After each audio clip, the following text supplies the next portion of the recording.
नमस्ते बच्चों। आज की क्लास में हम देखेंगे कोलाइडल सॉल्यूशन बनाना। ठीक है, कोलाइडल विलयन बनाना।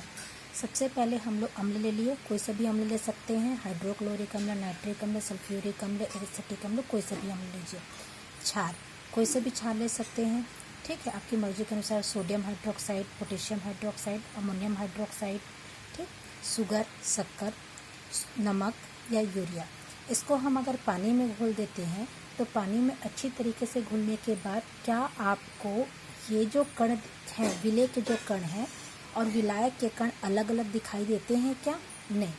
क्या आप इनको खाली आंखों से देख सकते हैं क्या? नहीं। ये पूरी तरीके से ये जो विलय होते हैं इस विलायक में पूरी तरीके से घुल जाता है, और जब विलय विलायक में पूरी तरीके से घुल जाता है तो इस प्रकार बने विलयन को वास्तविक विलयन यानी कि ट्रू सॉल्यूशन कहते हैं।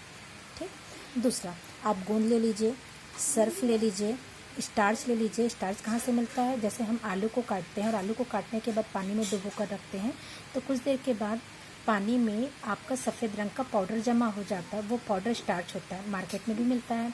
ठीक है, इसको अगर हम पानी में घोल देते हैं तो पानी में घोलने के बाद आपको पानी थोड़ा सा धुंधला दिखाई देता है। थोड़ा सा क्या दिखाई देता है? धुंधला दिखाई देता है। तो ये कहलाता है आपका कोलाइडल सॉल्यूशन। ठीक। तीसरा विलयन बनाना है जिसमें आपको रेत या कोयले को लेकर पानी में घोल देना है। रेत या कोयले के टुकड़े को पानी में घोल देना है। अच्छी तरीके से घोलने के बाद कुछ देर के बाद हम रखेंगे तो ये जो कोयला होता है या रेत होती है वो तली पर बैठ जाती है, पूरी तरीके से बैठ जाती है, और एक समय ऐसा आता है कि पानी आपको एकदम साफ सुथरा दिखाई देता है। ऐसे विलयन को हम निलंबन या सस्पेंशन सॉल्यूशन कहते हैं। तो इन तीनों विलयन में अंतर कहाँ होता है? अंतर होता है इन तीनों विलयन में अंतर करने का तरीका है कि सबसे पहले इनके कण का आकार देखते हैं। तो सबसे पहले जो वास्तविक विलयन होते हैं उसके कण का आकार 1 नैनोमीटर से कम होता है। कोलाइडल विलयन जो होता है उसके कण का आकार 1 से लेकर 1000 नैनोमीटर के बीच में होना चाहिए, और जो निलंबित विलयन होता है उसके कण का आकार 1000 नैनोमीटर से क्या होना चाहिए? आपका अधिक होता है। तो कण का आकार सबसे छोटा, उससे बड़ा और सबसे बड़ा होता है सस्पेंशन सॉल्यूशन में।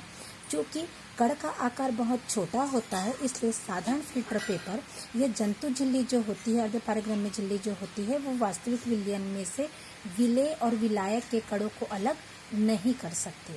ठीक है, ये जो कोलाइडल विलयन होता है वो साधारण फिल्टर पेपर के द्वारा इसमें विलय के कण और विलायक को आप अलग नहीं कर सकते हैं, लेकिन जो जंतु झिल्ली होती है उसकी सहायता से भी हम उस जंतु झिल्ली की सहायता से भी हम विलय और विलायक को अलग करने में क्या रहे? असमर्थ रहे। ये भी जंतु झिल्ली भी विलय को उसके विलायक से, कोलाइडल विलयन में उपस्थित विलय को उसके विलायक से अलग नहीं कर सकते। लेकिन जो आपका निलंबन विलयन होता है उसको हम लोग साधारण फिल्टर पेपर से आराम से विलय और विलायक को अलग कर सकते हैं, और जंतु झिल्ली की सहायता से भी उसको आराम से क्या कर सकते हैं? अलग कर सकते हैं। ठीक है। उसके बाद आता है नीचे बैठना। अगर हम वास्तविक विलयन को अच्छी तरीके से हिला देते हैं और हिलाने के बाद कुछ देर के लिए शांत रख देते हैं तो शांत रखने के बावजूद भी हम देखते हैं कि उसमें विलायक के कण विलायक में विलय के कण तली के नीचे नहीं बैठते हैं। अगर हम कोलाइडल विलयन में भी यही प्रयोग को करते हैं तो हम देखते हैं कि जो विलय के कण होते हैं वो विलायक को छोड़कर तली पर आसानी से नहीं बैठते हैं। तो कैसे बैठेंगे? अपकेंद्रण के द्वारा। कैसे बैठेंगे? ये अपकेंद्रण एक विधि होती है, इसके द्वारा। अपकेंद्रण क्या होता है? अपकेंद्रण मतलब केंद्र पर लाना।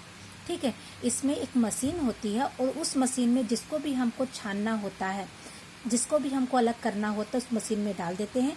डालने के बाद वो मशीन गोल गोल गोल गोल बहुत स्पीड से घूमती है, और जब बहुत स्पीड से घूमती है तो तली के नीचे जो सबसे नीचे वाला तली होता है इसमें आपका भारी कण जो होता है वो तली पर बैठ जाता है, हल्के कण जो होते हैं वो आपके ऊपर रहते हैं, और बीच वाले भाग में दोनों के मध्य जो भार वाले कण होते हैं वो क्या होते हैं? आपका स्थान पाते हैं। जो निलंबित विलयन होते हैं इसके कण जो होते हैं इतने बड़े होते हैं कि उनमें गुरुत्वाकर्षण बल लगता है, और गुरुत्वाकर्षण बल के कारण कुछ देर के बाद वो अपने आप तली पर नीचे क्या हो जाते हैं? बैठ जाते हैं। दृश्यता देखते हैं।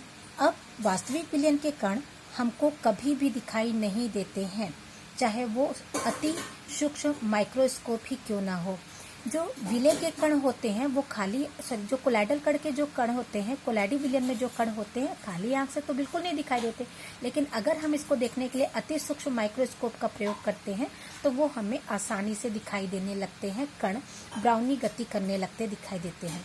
सस्पेंशन सॉल्यूशन, निलंबित विलयन के कण तो हमको खाली आंखों से दिखाई देते हैं, है ना, तभी तो तली के नीचे बैठ जाते हैं और खाली आंखों से हम आसानी से देख पाते हैं।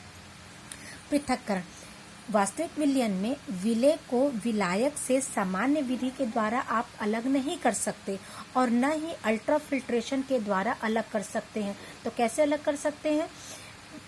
वास्तविक विलयन में विलय के कण को विलायक से अलग करने की क्रिस्टलीकरण विधि हम पढ़े हैं। जब शक्कर को हम पानी में घोल देते हैं तो शक्कर को पुनः प्राप्त करने के लिए हम क्या करते हैं? क्रिस्टलीकरण करते हैं, मतलब वाष्पन करते हैं। और वाष्पन करते हैं तो जो शक्कर का विलयन होता है उसमें जितना भी पानी होता है वो क्या होता है? भाप बनकर उड़ जाता है और नीचे सफेद पाउडर के रूप में हमें क्या मिलता है? सफेद शक्कर मिलता है। तो क्रिस्टलीकरण के द्वारा संभव है, परंतु सामान्य पृथक्करण द्वारा या अल्ट्राफिल्ट्रेशन द्वारा पॉसिबल नहीं है। वास्तविक विलयन जो कोलाइडल विलयन होता है, इसमें विलय को उसके विलायक से सामान्य फिल्ट्रेशन के द्वारा तो अलग नहीं कर सकते, परंतु अल्ट्राफिल्ट्रेशन, बारीक जो फिल्ट्रेशन होता है, छन्ने की विधि होती है, उससे हम आसानी से इसको अलग कर सकते हैं।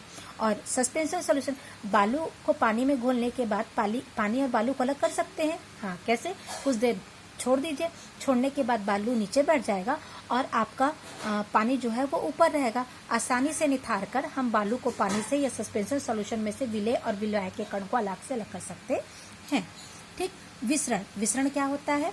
वास्तविक विलयन में अतिशीघ्र विसरण होता है। विसरण मैंने आपको विलयन चैप्टर में पढ़ाया है ना। किसी भी पदार्थ का अधिक सांद्रता से कम सांद्रता की ओर जाना क्या कहलाता है? विसरण।